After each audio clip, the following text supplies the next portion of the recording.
اعوذ باللہ من الشیطان الرجیم بسم اللہ الرحمن الرحیم فبما رحمت من اللہ لنت لهم ولو كنت فظا غلیظ القلب لانفضوا من حولك فاعف عنهم واستغفر لهم وشاورهم في الامر فاذا عزمت فتوکل علی اللہ ان اللہ يحب المتوکلین ان ينصركم اللہ فلا غالب لكم وَإِن يَخْذُلْكُمْ فَمَنْ ذَا الَّذِي يَنْصُرُكُم مِّن بَعْدِهِ وَعَلَى اللَّهِ فَلْيَتَوَكَّلِ الْمُؤْمِنُونَ وَمَا كَانَ لِنَبِيٍّ أَن يَغُلَّ وَمَن يَغْلُلْ يَأْتِ بِمَا غَلَّ يَوْمَ الْقِيَامَةِ ثُمَّ تُوَفَّى كُلُّ نَفْسٍ مَّا كَسَبَتْ وَهُمْ لَا يُظْلَمُونَ أَفَمَنِ اتَّبَعَ رِضْوَانَ اللَّهِ كَمَن بَاءَ بِسَخَطٍ مِّنَ اللَّهِ وَمَأْوَاهُ جَهَنَّمُ وَبِئْسَ الْمَصِيرُ هُمْ دَرَجَاتٌ عِندَ اللَّهِ واللہ بصیر بما يعملون لقد من اللہ علی المؤمنین اذ بعث فیہم رسولا من انفسہم یتلو علیہم آیاتہ ویزکیہم ویعلمہم الکتاب والحکمہ وإن كانوا من قبل لفی ضلال مبین صدق اللہ العظیم۔ اور ان تمام واقعات کے بعد اللہ کی رحمت ہی تھی جس کی وجہ سے اے پیغمبر آپ نے ان لوگوں سے نرمی کا برتاؤ کیا۔ اگر آپ سخت مزاج اور سخت دل والے ہوتے تو یہ آپ کے آس پاس سے ہٹ کر تتر بتر ہو جاتے، لہٰذا ان کو معاف کر دیں، ان کے لیے مغفرت کی دعا کریں اور ان سے اہم معاملات میں مشورہ لیتے رہیں۔ پھر جب آپ رائے پختہ کر کے کسی بات کا پکا ارادہ کر لیں تو اللہ پر بھروسہ کریں، اللہ یقیناً توکل کرنے والوں سے محبت فرماتے ہیں۔ اگر اللہ تمہاری مدد کرے تو کوئی تم پر غالب نہیں آ سکتا، اور اگر وہ تمہیں تنہا چھوڑ دے تو کون ہے جو اس کے بعد تمہاری مدد کرے۔ اور مومنوں کو چاہیے کہ وہ اللہ ہی پر بھروسہ رکھیں، اور کسی نبی سے یہ نہیں ہو سکتا کہ وہ مال غنیمت میں خیانت کرے، اور جو کوئی خیانت کرے گا وہ قیامت کے دن وہ چیز لے کر آئے گا جو اس نے خیانت کر کے لی ہوگی، پھر ہر شخص کو اس کے کیا کا پورا بدلہ دیا جائے گا اور کسی پر کوئی ظلم نہیں ہوگا۔ بھلا وہ شخص جو اللہ کی خوشی کا تابع ہو وہ اس شخص کی طرح ہو سکتا ہے جو اللہ کی طرف سے ناراضی لے کر لوٹا ہو اور جس کا ٹھکانہ جہنم ہو، اور وہ تو بہت ہی برا ٹھکانہ ہے۔ اللہ کے نزدیک ان لوگوں کے درجات مختلف ہیں، اور جو کچھ یہ کرتے ہیں اللہ اس کو خوب دیکھتے ہیں۔ حقیقت یہ ہے کہ اللہ نے مومنوں پر بڑا احسان کیا کہ ان کے درمیان انہی میں سے ایک رسول بھیجا جو ان کے سامنے اللہ کی آیتوں کی تلاوت کرے، انہیں پاک صاف بنائے اور انہیں کتاب اور حکمت کی تعلیم دے، جبکہ یہ لوگ اس سے پہلے یقیناً کھلی گمراہی میں مبتلا تھے۔ یہ سورہ آل عمران کی چند آیتیں ہیں جو اللہ سبحانہ و تعالیٰ نے غزوہ احد کے بعد نازل فرمائی۔ غزوہ احد اسلامی تاریخ کا دوسرا بڑا غزوہ ہے۔ پہلا غزوہ بدر تھا، جس میں اللہ سبحانہ و تعالیٰ نے مسلمانوں کو فتح نصیب فرمائی اور 313 کے مقابلے میں 1000 جو ہے وہ شکست کھا گئے۔ اس سے اگلے سال غزوہ احد ہوا، اور اس میں ظاہری طور پہ مسلمانوں کو کچھ نقصان کا سامنا کرنا پڑا، اور جناب نبی کریم صلی اللہ علیہ وسلم کی ذات کو بھی تکلیف کا سامنا کرنا پڑا۔ آپ صلی اللہ علیہ وسلم کے دندان مبارک بھی شہید ہوئے، آپ صلی اللہ علیہ وسلم کے گالوں کے اندر خود کی کڑیاں بھی گھس گئیں، اور آپ صلی اللہ علیہ وسلم ایک گڑھے کے اندر بھی گر گئے، اور کافروں کے درمیان یہاں تک مشہور ہو گیا کہ حضور صلی اللہ علیہ وسلم شہید ہو چکے۔ تو اتنے سخت حالات کا سامنا کرنا پڑا، اور اس کی بنیادی وجہ یہ تھی کہ جناب نبی کریم صلی اللہ علیہ وسلم نے چند لوگوں کو ایک پہاڑی کے اوپر مقرر فرمایا تھا، تیر اندازوں کو، اور ان سے یہ فرمایا تھا کہ یہ جگہ آپ نے نہیں چھوڑنی ہے کچھ بھی ہو جائے۔ جب ابتدائی طور پہ مسلمان جیتنے لگے اور کافر بھاگنے لگے اور مسلمان ان کے مال غنیمت کو جمع کرنے لگے، تو پہاڑی پر جو لوگ موجود تھے ان میں سے کچھ نے کہا کہ اب ہمیں بھی نیچے چلنا چاہیے، جبکہ جو ان کے امیر تھے انہوں نے کہا کہ نہیں، آپ صلی اللہ علیہ وسلم نے فرمایا تھا کچھ بھی ہو جائے اس جگہ کو نہیں چھوڑنا ہے۔ بہرحال اختلاف رائے ہوا اور کچھ لوگ جو ہے اس جگہ کو چھوڑ گئے۔ دوسری طرف حضرت خالد بن ولید رضی اللہ تعالیٰ عنہ جو اس وقت مسلمان نہیں ہوئے تھے اور کافروں کے لشکر میں شامل تھے، وہ گھوم کر پہاڑی کی طرف آئے اور وہاں سے حملہ کیا، اور آخر کار صورتحال یہ بن گئی کہ مسلمان جو ہے وہ سمٹنے لگے، ادھر ادھر تتر بتر ہونے لگے، اور آپ صلی اللہ علیہ وسلم کو بھی زحمت کا سامنا کرنا پڑا۔ پھر اللہ سبحانہ و تعالیٰ نے دوبارہ سے مسلمانوں کو جمع کیا اور کافر جو ہے وہ فتح حاصل کیے بغیر ہی واپس چلے گئے، اور مسلمانوں نے کچھ دور تک ان کا پیچھا بھی کیا۔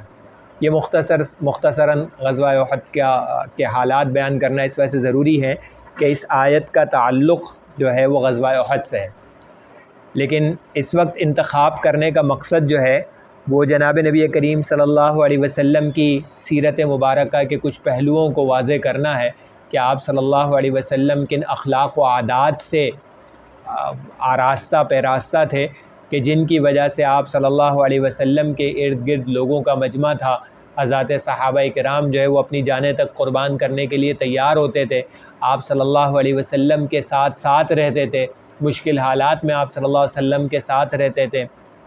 اس کی بنیادی ایک بڑی وجہ جو ہے وہ اللہ سبحانہ و تعالیٰ نے اس آیت کریمہ کے اندر جو پہلی آیت ہے اس میں بیان فرمائی ہے، اور حکم دیا کہ فرمایا کہ فَبِمَا رَحْمَةٍ مِّنَ اللَّهِ لِنْتَ لَهُمْ، اللہ کی رحمت کی وجہ سے ہی آپ ان کے لیے نرم ہو گئے، یعنی اتنی بڑی بات ہو گئی، اتنا بڑا واقعہ ہو گیا، اگر کوئی ہم میں سے ہوتا اور اس کو طاقت قدرت حاصل ہوتی تو وہ تو سخت سزا دیتا ان لوگوں کو کہ جنہوں نے وہ جگہ چھوڑ دی، کہ اس کی وجہ سے صرف نہ صرف یہ کہ مسلمانوں کو مشقت کا سامنا کرنا پڑا، خود آپ صلی اللہ علیہ وسلم کی ذات عالی کو بھی سخت زحمت کا سامنا کرنا پڑا، جسمانی طور پہ بھی اور ذہنی اور روحانی طور پہ بھی آپ صلی اللہ علیہ وسلم کو زحمت کا سامنا کرنا پڑا۔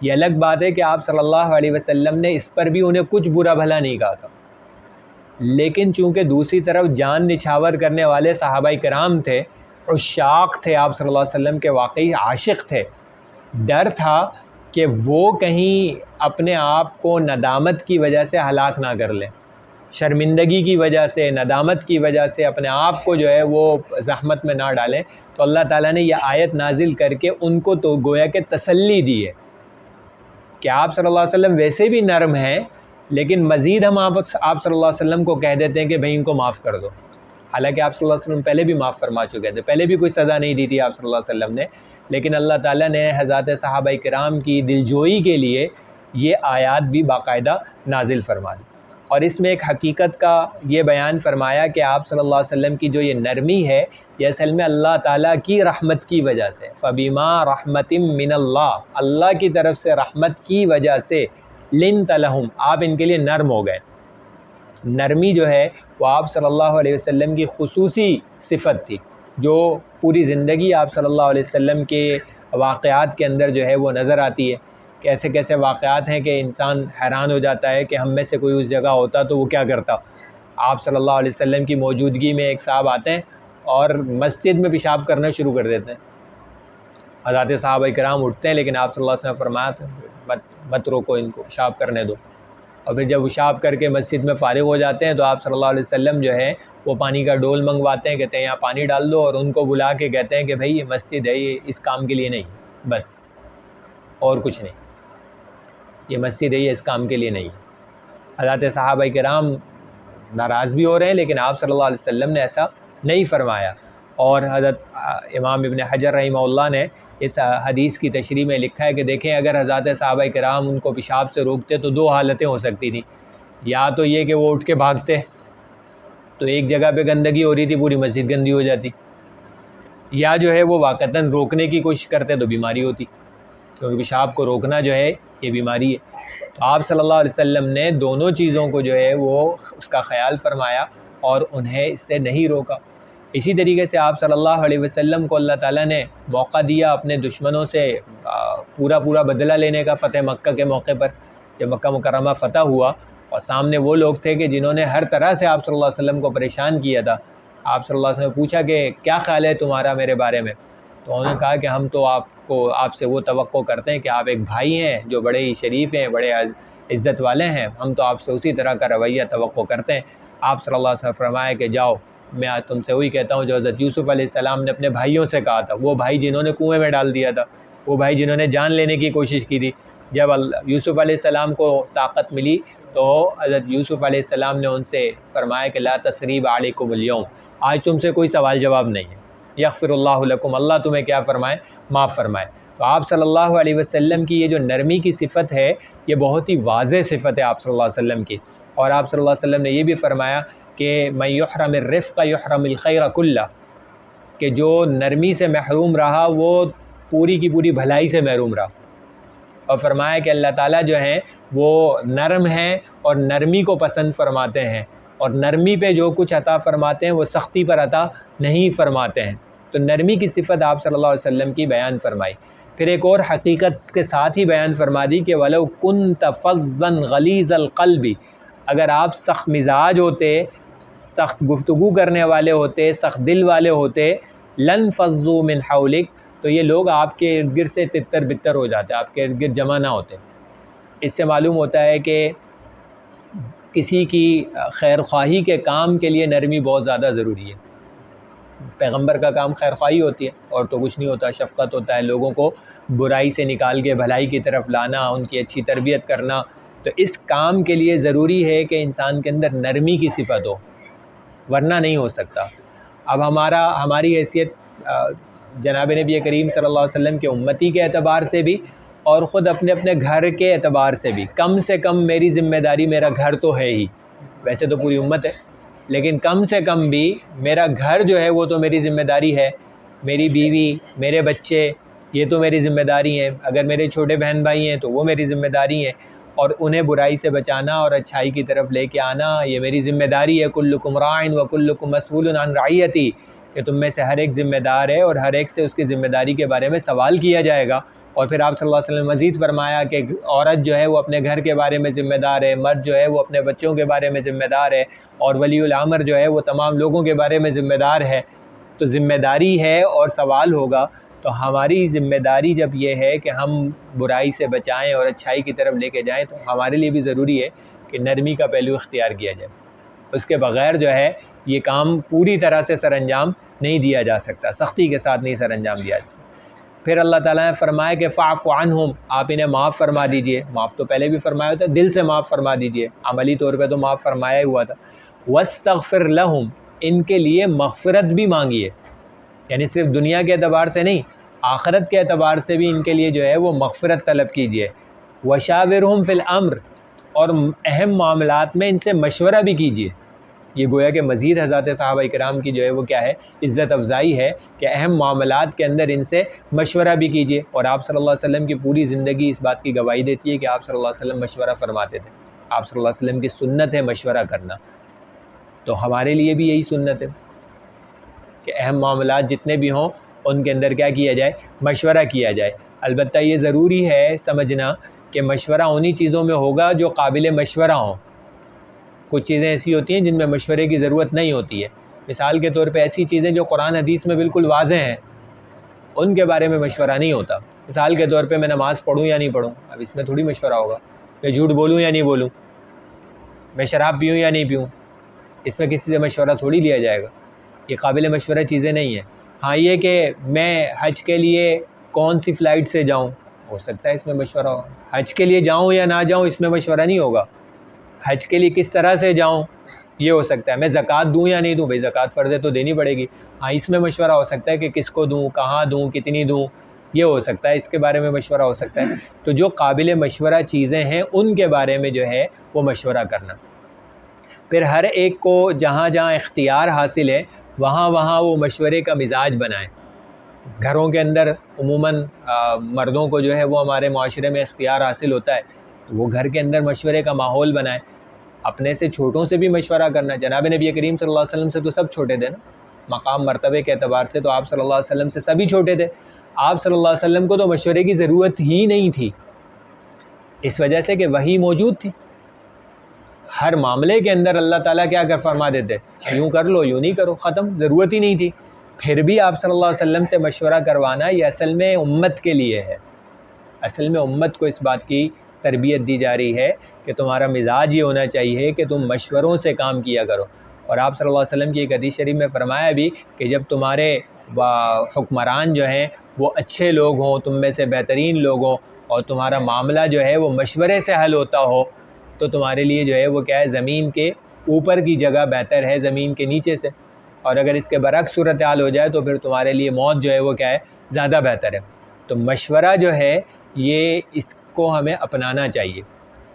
ویسے بڑے موجود ہوں تو بڑوں سے مشورہ کیا جائے، بڑے موجود نہ ہوں تو ہم عمروں سے مشورہ کیا جائے.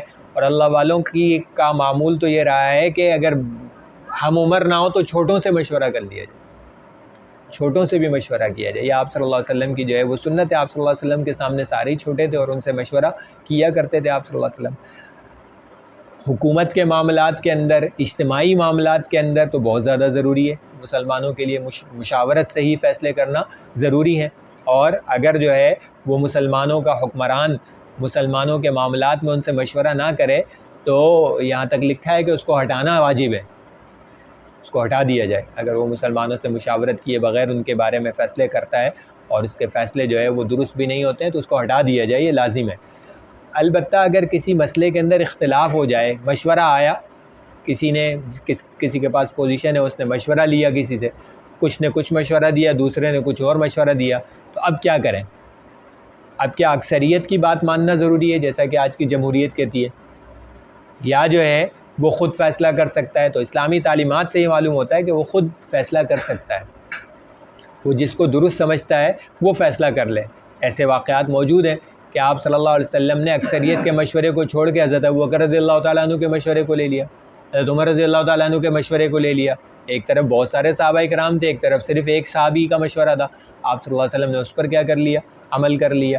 اسی طریقے سے حضرت عمر رضی اللہ تعالیٰ عنہ کئی مرتبہ ایسا کرتے تھے کہ مشورہ فرماتے تھے اور حضرت عبداللہ بن عباس رضی اللہ تعالیٰ عنہ کا جو مشورہ ہوتا تھا اس پر عمل کر لیا کرتے تھے. حالانکہ حضرت عبداللہ بن عباس رضی اللہ تعالیٰ عنہ عمر میں چھوٹے تھے، بڑے بڑے صحابہ جو ہے وہ مشورہ دینے والوں میں موجود ہوتے تھے، لیکن پھر بھی جو ہے وہ ان کی رائے کو لے لیا کرتے تھے. تو اس سے یہی معلوم ہوتا ہے کہ اگر جو ہے وہ واقعی مسلمان حکمران ہے، جس کو مسلمان حکمران ہونا چاہیے، اگر وہ دیکھے کہ بہتری مسلمانوں کی اس مشورے میں بھلے سے وہ ایک آدمی کا مشورہ ہے تو اس کو لے سکتا ہے.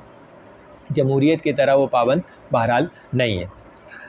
پھر آگے اللہ سبحانہ و تعالیٰ نے فرمایا فَإِذَا عَزَمْتَ فَتَوَكَّلْ عَلَى اللَّهِ، اگر آپ کسی چیز کا پکا ارادہ کر لیں تو بس اللہ پر بھروسہ کریں، پھر اللہ پر بھروسہ کریں اور ڈٹ جائیں. اور آپ صلی اللہ علیہ وسلم کی تو پوری زندگی اس بات کی گواہی دیتی ہے کہ مشکل حالات کی وجہ سے چیزوں کو نہیں چھوڑا، جب اللہ کے اوپر بھروسہ کر لیا تو بس پھر اس کے اوپر جو ہے وہ ڈٹ گئے آپ صلی اللہ علیہ وسلم.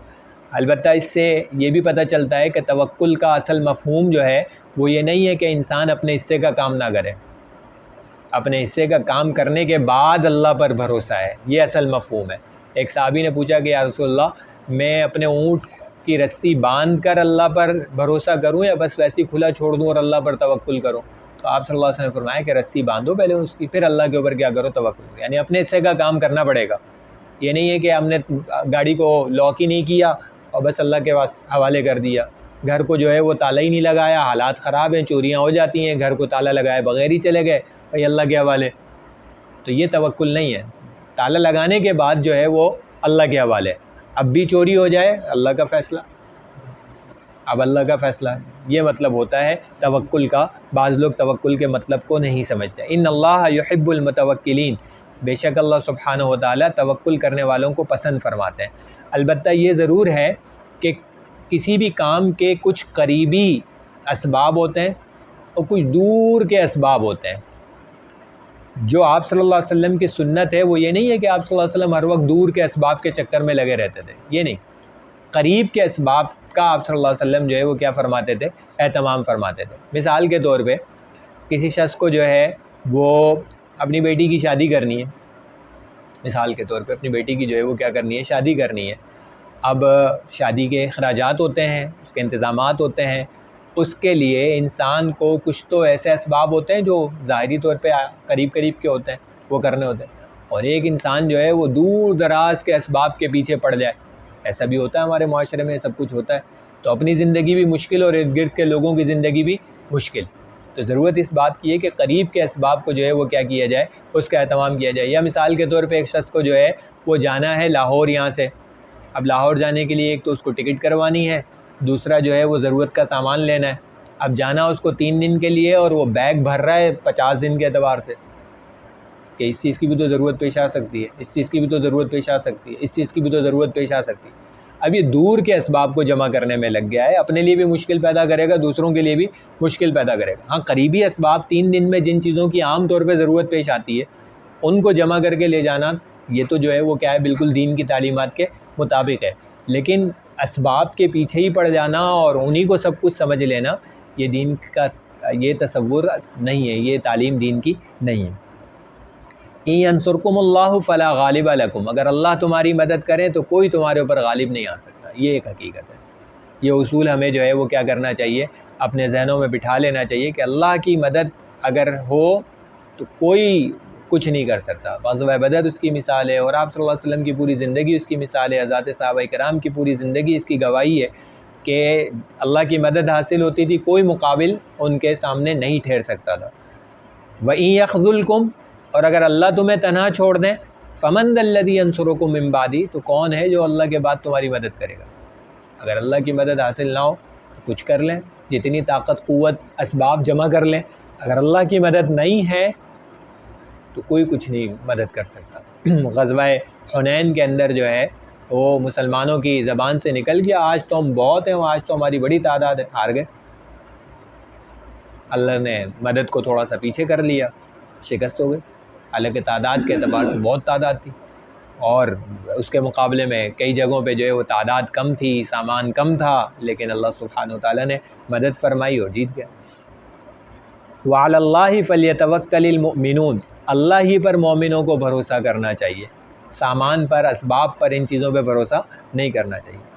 پھر غزوہ احد میں ایک واقعہ یہ بھی ہوا کہ ایک چادر جو ہے وہ غنیمت کی تھی، وہ نظر نہیں آ رہی تھی، تو کچھ لوگوں کی زبان سے یہ نکلا کہ شاید آپ صلی اللہ علیہ وسلم نے اپنے لیے رکھ لی ہوگی، اور آپ صلی اللہ علیہ وسلم کو اختیار ہے.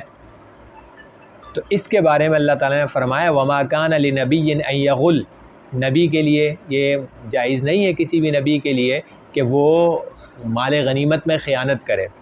یہ ممکن نہیں ہے، یہ ممکن نہیں ہے کہ مال غنیمت میں پیغمبر جو ہیں وہ خیانت کریں. یہ خیانت کی شکل ہے کہ مال غنیمت تقسیم ہونے سے پہلے جو ہے وہ کوئی چیز رکھ لی جائے. تو یہ پیغمبر سے اس کا تصور نہیں ہے. وَمَن يَغْلُلْ يَأْتِ بِمَا غَلَّ يَوْمَ الْقِيَامَةِ، اور جو خیانت کرے گا قیامت والے دن وہ چیز حاضر کرنی پڑے گی جو اس نے خیانت کی تھی. ثُمَّ تُوَفَّى كُلُّ نَفْسٍ مَّا كَسَبَتْ، پھر ہر ایک کو پورا بدلہ دیا جائے گا اس کے اعمال کا. وَهُمْ لَا يُظْلَمُونَ، کسی کے ساتھ کوئی ظلم نہیں کیا جائے گا. اس سے یہ معلوم بھی ہوتا ہے کہ یہ جو مشترکہ چیزیں ہوتی ہیں، جیسے حکومتی چیزیں، سرکاری مال ہے، یا کوئی بھی مشترکہ چیز، اس کا معاملہ بڑا خطرناک ہے. ویسے تو کسی ایک عام آدمی کی چیز میں بھی خیانت جائز نہیں ہے اسلام میں، لیکن جہاں مشترکہ چیز ہو وہاں معاملہ بہت زیادہ خطرناک ہے. اس وجہ سے کہ خدا نہ خواستہ اگر کسی نے کسی ایک آدمی کی کسی چیز میں خیانت کر لی تو اس سے معافی بھی مل سکتی ہے، جا کے اس سے معافی مانگ لے، وہ معاف کر دے، ہو سکتا ہے. لیکن جہاں مشترکہ چیزیں، کس سے معافی مانگے گا؟ خاص طور پر سرکاری معاملات میں تو پتہ ہی نہیں ہے، معافی ممکن بھی نہیں ہے. فرض کیجئے کوئی شخص جو ہے وہ کسی سرکاری آفس کے اندر کام کرتا ہے، اور وہاں جو ہے وہ سرکاری پیسے ہیں، اس میں سے اس نے 10 روپے لے لیے. 10 روپے، کوئی حیثیت نہیں ہے نا، 10 روپے کی چائے منگوا کے پی لی، جو اس کے لیے، جس کی اس کو اجازت نہیں تھی. اجازت تھی تو مسئلہ نہیں ہے، لیکن وہ پی لی جو اس کی اس کو اجازت نہیں تھی. اب وہ معافی مانگے تو کس سے مانگے؟ 10 روپے میں تو پوری قوم کا حصہ ہے، پوری قوم کا حصہ ہے. یہ بہت خطرناک معاملہ ہے. اسی طریقے سے مساجد کا معاملہ ہے، اسی طریقے سے مدارس کا معاملہ ہے، اسی طریقے سے سوسائٹیوں کا معاملہ ہے، اسی طریقے سے انجمنوں کا معاملہ ہے، اسی طریقے سے تنظیموں کا معاملہ ہے، خیراتی اداروں کا معاملہ ہے، جہاں مشترکہ مال جمع ہوتا ہے. ان سب کے اندر مسئلہ یہی ہے. جامعہ دارالعلوم کراچی میں ہمارے استاد محترم مفتی رفیع عثمانی صاحب دامت برکاتہم اکثر و بیشتر فرمایا کرتے تھے کہ ہمیں تو ایسے ہی محسوس ہوتا ہے، یہ چندے کا پیسہ ایسا لگتا ہے جیسے گلے کے اندر ایک توق ہے، ہر وقت ایسے ہی محسوس ہوتا ہے کہ یہ گلے کے اندر ایک توق ہے، پتہ نہیں کب پھندا لگ جائے۔ حالانکہ بہت اتنا شفافیت سے انتظام چلاتے ہیں کہ اس کی کوئی نظیر ملنا شاید مشکل ہو، لیکن اس کے باوجود یہ ذمہ داری کا احساس کہ یہ مشترکہ مال ہے۔ ایک مرتبہ ایک موقع پہ مال غنیمت میں سے کسی صاحب نے جو ہے وہ جوتے کے تسمے اٹھا لیے تھے، 2 تسمے صرف، اور آپ صلی اللہ علیہ وسلم نے جب بتایا کہ اتنا سخت معاملہ ہے مال غنیمت میں سے کوئی چیز لینا، تو وہ صاحب جوتے کے تسمے واپس لے کے آئے اور فرمایا کہ یہ میں نے لے لیے تھے، واپس لے لیجیے۔ تو آپ صلی اللہ علیہ وسلم نے فرمایا کہ شراکن و شراکان من النار، کہ یہ تو آگ کے 2 تسمے ہیں، یہ تو آگ کے 2 تسمے ہیں۔ اس کی تشریح مختلف انداز سے کی گئی ہے۔ بعض حضرات نے فرمایا کہ اس کا مطلب ہے کہ اگر تم واپس نہ کرتے تو یہ آگ کے 2 تسمے ہیں، لیکن بعض حضرات نے فرمایا نہیں، اب بھی آگ کے 2 تسمے ہیں، مال غنیمت تقسیم ہو چکا، اب یہ کیسے تقسیم کریں، 2 تسمے کیسے تقسیم کریں؟ پہلے ہوتے تو کسی کے حصے میں چلے جاتے، اب کس طرح سے اس کو تقسیم کریں؟ جو ریشو، جو تناسب بنتا تھا اس کے حساب سے چیزیں تو تقسیم ہو چکی، تو یہ بھی تشریح کی گئی ہے۔ یعنی اگر مشترکہ مال ہو تو اس کے معاملے میں بہت زیادہ انسان کو کیا رہنا چاہیے؟ محتاط رہنا چاہیے، بہت زیادہ محتاط رہنا چاہیے۔ پہلے تو کوشش کرے کہ انسان کے ہاتھ میں آئے ہی نہ، کیونکہ یہ پھر ذمہ داری نبھانا، اگر آ جائے تو پھر تمام تر احتیاط کے ساتھ جو ہے وہ اس کو چلانا چاہیے۔ آگے اللہ سبحانہ وتعالی نے فرمایا کہ افمن اتبع رضوان اللہ کمن باء بسخط من اللہ، کیا وہ شخص جو اللہ کی رضا کے تابع رکھتا ہو اپنے آپ کو، اس کے برابر ہو سکتا ہے جو اللہ کی ناراضگی کو ساتھ لے کے آ جائے؟ اس کا ٹھکانہ تو جہنم ہوگا، جو بڑا ہی برا ٹھکانہ ہے۔ یہ لوگ مختلف درجات والے ہیں اللہ کے نزدیک، جنت والے الگ اور جہنم والے الگ، اور اللہ سبحانہ وتعالی لوگوں کے اعمال کو دیکھ رہے ہیں۔ اس کے بعد وہ مشہور آیت ہے جس میں اللہ سبحانہ وتعالی نے یہ فرمایا کہ اللہ نے مومنوں پر احسان فرمایا کہ ان کے درمیان ایک پیغمبر انہی میں سے بھیجے جو ان کے سامنے اللہ کی آیات کو تلاوت کرتے ہیں، ان کو پاک صاف کرتے ہیں، ان کو کتاب اور حکمت کی تعلیم دیتے ہیں، اور اس سے پہلے یہ سارے لوگ کھلی گمراہی میں تھے۔ یہ بھی آپ صلی اللہ علیہ وسلم کی مختلف صفات اور آپ صلی اللہ علیہ وسلم کی دنیا میں تشریف لانے کے مقاصد اللہ سبحانہ وتعالی نے بیان فرمائے۔ قرآن کریم کی تعلیم، لوگوں کو پاک صاف کرنا، کتاب اور حکمت کی تعلیم دینا، یہ 4 مقاصد جو ہیں وہ اس آیت کریمہ میں اللہ سبحانہ وتعالی نے بیان فرمائے۔ پہلا، قرآن کریم کی تلاوت کرنا۔ اس سے معلوم ہوتا ہے کہ تلاوت اپنی ذات میں چاہے کچھ بھی سمجھ میں نہ آئے پھر بھی یہ مقصد ہے آپ صلی اللہ علیہ وسلم کے دنیا میں تشریف لانے کا۔ بعض لوگ کہتے ہیں نا کہ بغیر سمجھے قرآن پڑھنے کا کیا فائدہ؟ یہ ٹھیک نہیں ہے یہ بات۔ قرآن بغیر سمجھے بھی اگر کوئی پڑھے تو بھی فائدہ دے گا، سمجھ کے پڑھے گا زیادہ فائدہ دے گا۔ یہ تو کہہ سکتے ہیں کہ بھئی بغیر سمجھے قرآن پڑھنے کا پورا فائدہ نہیں ہے، یہ کہیں تو ٹھیک ہے، یہ تو کہا جا سکتا ہے، لیکن اگر کوئی یہ کہے کہ بھئی بغیر سمجھے قرآن پڑھنے کا کیا فائدہ، تو یہ غلط ہے۔ اس وجہ سے کہ اللہ تعالیٰ نے سمجھانے کو الگ ذکر کیا ہے اور تلاوت کو الگ ذکر کیا ہے، دونوں مقاصد الگ الگ ذکر فرمائے اللہ تعالیٰ نے۔ فرمایا کہ یتلو علیہم آیاتی، آیات قرآن کی تلاوت فرماتے ہیں، اور آگے جا کے فرمایا یعلمہم الکتاب، کتاب کی تعلیم دیتے ہیں، یعنی قرآن کی تعلیم دیتے ہیں۔ تعلیم کو الگ ذکر کیا ہے، تلاوت کو الگ ذکر کیا ہے۔ اس وجہ سے یہ جو بچے قرآن حفظ کرتے ہیں یہ اپنی ذات میں اس کے فضائل ہیں۔ بھئی حدیث موجود ہے نا کہ جو بچہ جو ہے وہ قرآن کریم حفظ کرے گا اللہ تعالیٰ اس کے ماں باپ کو ایسا تاج پہنائیں گے۔ تو وہاں یہ تھوڑی لکھا ہوا ہے یا یہ تھوڑی بیان فرمایا آپ صلی اللہ علیہ وسلم نے کہ اگر وہ اس بچے کو قرآن سمجھ میں آئے گا تو ماں باپ کو تاج پہنایا جائے گا ورنہ نہیں پہنایا جائے گا، یہ تو نہیں فرمایا۔ صرف قرآن حفظ کرنے پہ یہ فضیلت بیان فرمائی ہے۔ اور یہ جو فرمایا کہ اگر کوئی شخص قرآن کی تلاوت کرتا ہے تو ہر حرف پہ 10 نیکیاں ملتی ہیں، اور میں یہ نہیں کہتا کہ الف لام میم ایک حرف ہے، بلکہ الف الگ حرف ہے، لام الگ حرف ہے، میم الگ حرف ہے، تو الف کا الگ معنی، لام کا الگ معنی، میم کا الگ معنی تو نہیں ہے، ان کے الگ الگ معنی تو نہیں ہے، ہمارے سامنے تو کم از کم نہیں ہے۔ پھر یہ 30 نیکیاں کس بات کی ہیں؟ یہ صرف تلاوت کی ہیں۔ اس سے معلوم ہوتا ہے کہ قرآن کی تلاوت خود اپنی ذات میں جو ہے وہ بہت بڑا نیکی کا عمل ہے، اور اس کو بالکل بھی کم عمل نہیں سمجھنا چاہیے۔ آپ صلی اللہ علیہ وسلم کے دنیا میں تشریف لانے مقاصد بعثت میں سے ہے۔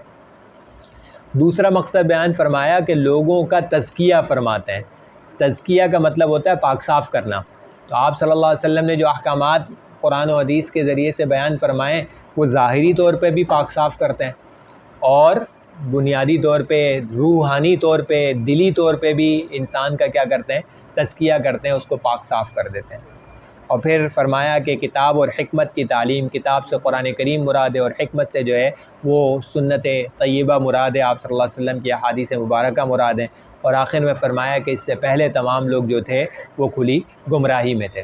تو خلاصہ پورے آیات کا یہ ہے کہ آپ صلی اللہ علیہ وسلم کی بہت ساری صفات ہیں جو قرآن و حدیث سے ہمیں معلوم ہوتی ہیں۔ ان میں سے ایک صفت یہاں فرمائی کہ رحمت، نرمی، شفقت، یہ آپ صلی اللہ علیہ وسلم کی خصوصی صفت ہے۔ سخت مزاج نہ ہونا، سخت گفتگو نہ کرنا، دل کا سخت نہ ہونا، لوگوں کو معاف کر دینا، ان سے مشورہ کرنا، یہ تمام آپ صلی اللہ علیہ وسلم کی صفات ہیں۔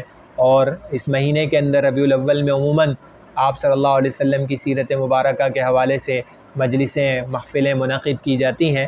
اصل مقصد ان کا یہ ہونا چاہیے کہ ہم عمل کی کوئی چیز اس میں سے لے لیں اور اپنے عمل میں لے آئیں۔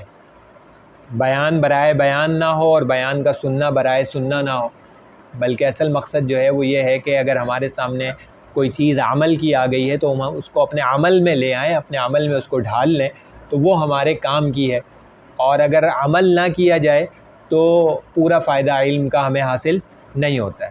دوسرا اصولی موقف یہ ہے کہ اللہ کی مدد کے بغیر جو ہے کامیابی نہیں مل سکتی۔ اور اللہ کی مدد کیسے ملتی ہے؟ اللہ کی فرما برداری سے ملے گی۔ لازم بات ہے کہ اللہ کی نافرمانی سے تو اللہ کی مدد نہیں مل سکتی، ٹھیک ہے؟ تو ہم اپنا جائزہ لے لیں۔ اس وقت ہم سخت ترین حالات کے اندر ہیں ہر اعتبار سے۔ تقریباً اکثریت جو ہماری ہے وہ پریشانی کے عالم میں ہے۔ تو اس پریشانی سے نکلنے کا ایک ہی راستہ ہے، اور وہ ہے کہ اللہ کی مدد لی جائے، اور اللہ کی مدد ملے گی اللہ کی فرما برداری سے، اللہ کی نافرمانی سے اللہ کی مدد نہیں مل سکتی ہے۔ اور تیسری بات یہ کہ جو مشترکہ چیزیں ہوتی ہیں اس کے اندر بہت زیادہ اپنے آپ کو محتاط رکھنا چاہیے، بے احتیاطی اس کے اندر بالکل بھی جو ہے وہ مناسب نہیں ہے۔ اور چوتھی بات یہ کہ قرآن کی تلاوت کا بھی اہتمام کرنا چاہیے، اپنے آپ کو پاک صاف کرنے کا بھی اہتمام کرنا چاہیے، اور قرآن کے مفہوم کو سمجھنے کی بھی پوری فکر کرنی چاہیے۔ اس کی تعلیم کو عام کرنے کے اندر بھی جو کردار ہم سے بن سکتا ہو وہ ہمیں ضرور پورا کرنا چاہیے، ادا کرنا چاہیے۔ اور پھر اسی طریقے سے جناب نبی کریم صلی اللہ علیہ وسلم کی جو احادیث مبارکہ ہیں، سنت طیبہ ہے، اس کو بھی سمجھنے اور سمجھانے اور اس کو پھیلانے کے لیے بھی اپنے کردار کو مضبوط سے مضبوط تر کرنا چاہیے۔ اللہ سبحانہ و تعالیٰ جو کچھ کہا سنا اس پر ہمیں عمل کی توفیق عطا فرمائے۔ وآخر دعوانا ان الحمد للہ رب العالمین۔